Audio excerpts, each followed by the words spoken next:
आजकल लोगों में आधुनिकता इस आधार तक बढ़ गई है कि लोग अपने बूढ़े माँ बाप की सेवा करते ही नहीं हैं, उन्हें वृद्धाश्रम तक भेज देते हैं। उनकी सेवा करना वो एक बोझ समझते हैं और अपने माता पिता की सेवा नहीं करते हैं और उनके साथ एक बुरा बर्ताव करते हैं और टॉर्चर करते हैं और नाम दे देते हैं आधुनिकता का। आइए दोस्तों जानते हैं कि माता पिता की सेवा करना एक नैतिक कर्तव्य ही नहीं बल्कि कानूनी कर्तव्य भी है और इसके बारे में हम पूरे कानूनी प्रावधान को आज इस वीडियो के माध्यम से जानेंगे। हेलो फ्रेंड्स, मैं हूं पूनम चौधरी। आप मुझे देख रहे हैं लीगल फोकस पर। यहाँ हम कानून से जुड़ी हुई अपडेट्स का जिक्र करते हैं। यदि आप कानून से जुड़ी हुई कोई भी नई जानकारी पाना चाहते हैं तो हमसे जुड़े रहिए लीगल फोकस पर। हमारे चैनल को लाइक करें, शेयर करें एंड सब्सक्राइब करें।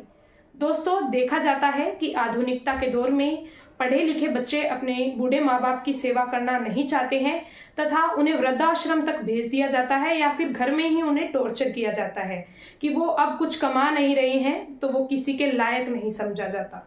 तो दोस्तों, ये सिर्फ एक बच्चों का नैतिक कर्तव्य ही नहीं है, ये केवल उनका समाज से जुड़ी हुई इज्जत ही नहीं है बल्कि एक कानूनी कर्तव्य भी है कि उन्हें अपने वृद्ध माता पिता की सेवा करनी ही होगी। ये कानूनी रूप से वृद्ध माता पिता को मिला हुआ अधिकार है। यदि कोई भी व्यक्ति अपने वृद्ध माता पिता की सेवा नहीं करता है, उन्हें जबरन वृद्धाश्रम भेज देता है, तो उस पर कानूनी कार्यवाही वृद्ध माता पिता की तरफ से की जा सकती है। यदि कोई भी वृद्ध व्यक्ति, महिला या पुरुष, जिनके बच्चे उनकी अच्छे से देखभाल नहीं कर रहे हैं, उनकी आवश्यकताओं की पूर्ति नहीं कर रहे हैं, तो वो कोर्ट का दरवाजा खटखटा सकते हैं और अपने ऐसे अनैतिक बच्चों को सबक सिखा सकते हैं और बकायदा कोर्ट ऑर्डर जारी करता है तथा एक मेंटेनेंस भी देता है। दोस्तों, आज तक आपने सुना होगा कि डाइवोर्स के समय महिलाओं को ही मेंटेनेंस मिलता है, परंतु ऐसा बिल्कुल भी नहीं है। मेंटेनेंस की डिमांड माता पिता भी अपने बच्चों से कर सकते हैं।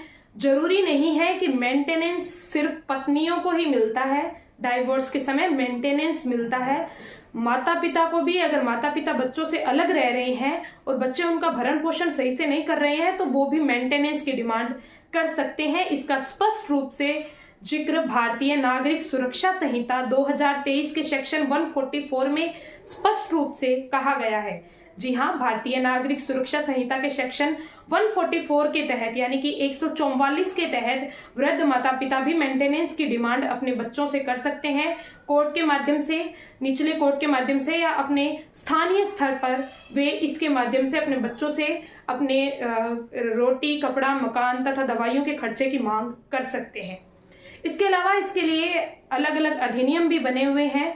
जो एक ही एक्ट नहीं है, हमारे इंडिया में बहुत सारे एक्ट हैं जिसके तहत वृद्ध माता पिता के कल्याण के लिए अधिनियम बनाए गए हैं।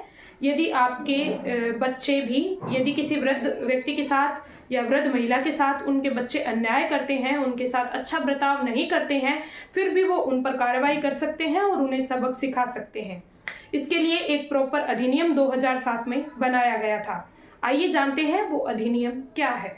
अधिनियम है माता पिता एवं वरिष्ठ नागरिक भरण पोषण एवं कल्याण अधिनियम 2007, जिसके तहत आप आवेदन कर सकते हैं अपने नजदीकी एसडीएम के पास, जिसके बाद में एसडीएम आपको बकायदा एक ऑर्डर जारी करता है जिसमें जो आपके संबंधित थाने का एसएचओ होता है वो कमेटी गठित की जाती है। उस कमेटी के तहत आपकी सुलह करवाई जाती है। यदि आपकी सुलह हो जाती है देन ओके, वरना यदि सुलह नहीं होती है तो इसके बाद में एसडीएम एक प्रॉपर ऑर्डर जारी करता है कि आपको अपने माता पिता की जो सेवा है वो अच्छे से करनी होगी, उनकी आवश्यकताएं अच्छे से पूरी करनी होगी।